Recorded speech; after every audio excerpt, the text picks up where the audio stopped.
This is video 1 of the end area volume tool rock excavation exercise that we do in class.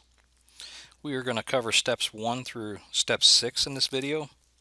The first step has us open the Microstation file that is in our folder, and I am navigated out to District CAD, Design, CAD User, Cole County folder, the J5U0441G job, the data folder, and in the data folder I have a few files that comes along with this exercise that we go over. We have some borehole locations, some borehole material. These are Excel files, and we're going to talk about them in the appropriate chapter. We have an input file. We have a template library, the ITL. We have only one Microstation DGN file, as we will create brand new files every step of the way.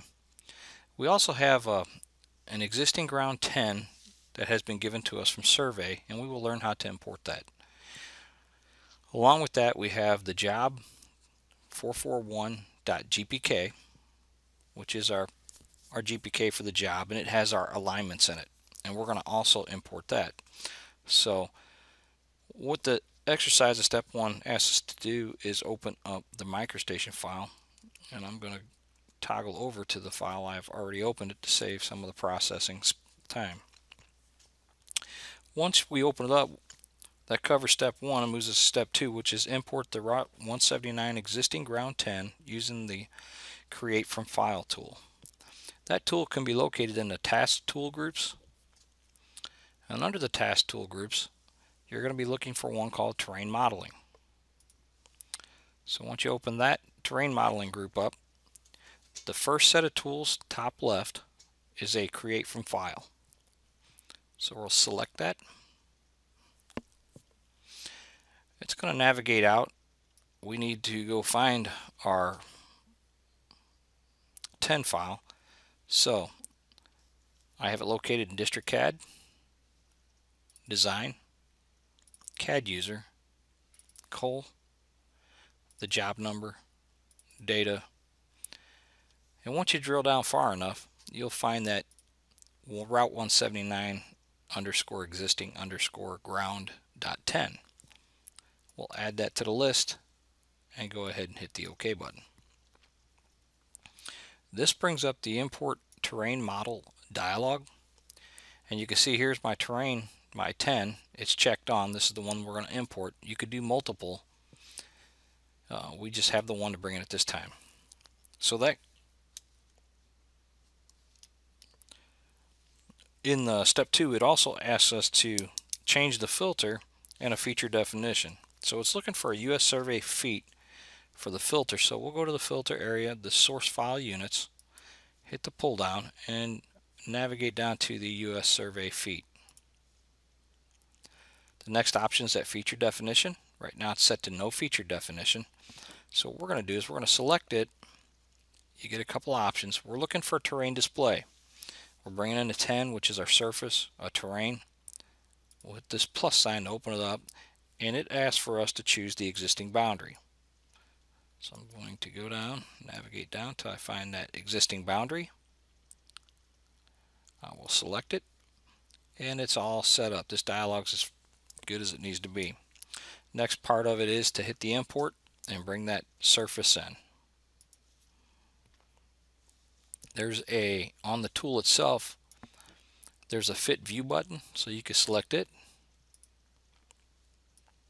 and you can see in the background it has populated that surface.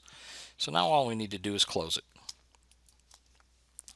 Now there's a couple things to understand about this surface. When you hover over it, it highlights. When you select it, it'll give you some heads-up prompts, heads-up displays. In here you can change some things. The first one's properties. In here in the properties, if you wanted to see your contours, you can simply double click on the word contours and it will turn them on. So I can zoom in and see my contours. Now if you want to turn them off, you simply just double click to turn off the contours. The other options, triangles, double click, turn them on. double click turn them off. You have some other options in here, and one of the major things that we look at is this feature definition. We like to leave it at existing boundary. This way it shows up in all the files that this terrain existing file shows up in. It's referenced many times throughout your design. It'll show up with this border and nothing else inside it. If you wanted to see your contours or your triangles in that referenced file, you can actually go over there and override the symbology and show triangles, and I'll show that later in another video. So that pretty much covers what we wanted to do in this section, step number 2. So we're going to go to step number 3 and create a brand new 2D Power GeoPak file, and we're going to name this one. So let's go File, New. We're going to select No Wizard, hit the OK button. I'm going to verify the data folder is correct, and it is correct. It's going to where I want it, so I'll hit OK. It defaults with the source file at the bottom here, the seed file, and it defaults to a 2D file. In this case, that's what we want, so it's populated some name up here for us to go with, but we need to name it as it says in step 3, and we're going to call it J5U0441G underscore civil underscore geometry. And we always put the .dgn on there. The reason for this is some GeoPak tools do not recognize file names without that .dgn. So once you have the file name in there and it's the way you want it, you just swipe through it, right click, do a copy, go down to the file name area, swipe through it, right click, and paste. We want the same file name for the name and the file name and the description. You could change this if you want. I'll just call it civil geometry. And the civil geometry file is where we keep all our horizontal alignments, which also stores our profiles. So once the file name's been input, we can hit the OK button and create the brand new file. In ProjectWise, it's going to ask us what to do with the file we are exiting, and we want to check that in, and it'll save all changes and update our server copy. So we'll check it in. This opens up a brand new file that's blank, nothing in it, and that brings us to step number 4. In step 4, we're going to import the Route 179 chain and profile from the 441 GPK using the Import Geometry tool in the General Geometry toolset. So to find that tool, so from the task toolbars, again we're going to go down to the General Geometry tools. We're going to open that up, and there's all kinds of options in here, and the one we're concerned about is on the second row, first icon, Import Geometry. So we'll select that. It's going to navigate out to a folder, and what you want to do is verify you're in the correct folder right off the bat.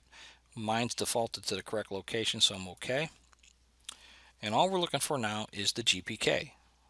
So we'll go pick our job 441.gpk.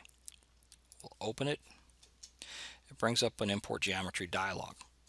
Now in this dialog, I want to import an alignment and a profile, and I can see that in step 4. It says drill down the plus signs until you get to a profile, where you select the Route 179 PR, which will select the alignment as well. Okay, so what it's telling us to do is to open up the plus sign to drill down. If you just select the alignment, it selects them all. Okay, but if you come down and you pick the proper profile to go along with it, it will select the profile and the alignment that goes along with it. And sometimes using these GPKs, you will see a list of profiles because it'll want to add all the profiles into your list. Okay, so be careful about what you pick. And you notice I'm not picking the Route 179 existing profile, and that's because we can use our surface, our terrain existing surface, for our existing ground. So there's no need. The next thing to look at is this Create Civil Rules. It's defaulted on. We just want to make sure it's checked on. And then all you have to do is hit the Import button. It'll give us a dialog. It's processing. It wants to know which GPK it's going to place it back into. So we're going to hit 441 and hit OK.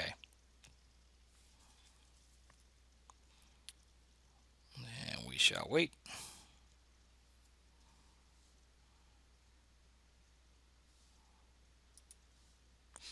And when I do a fit view, you can see the alignments come in, and it's come in with the MoDOT baseline proposed, and it's given us some stationing out there. Okay, and that completes step 4, but in step 5, there's an optional thing to do. You can change this feature definition to a geometry scratch, or you can bring it across as a MoDOT baseline proposed. I'm using a MoDOT baseline proposed to get my station tick marks and my alignment the way I want it. But in step 6, there's another optional course of action that you could do, and that is using the DNC manager to actually paint the stationing on this chain. So if you were to use the geometry scratch, you can actually just paint your stationing using the DNC manager, and it'll work just the same. And that pretty much completes steps 1 through step 6 for this exercise, and that concludes the first video of importing.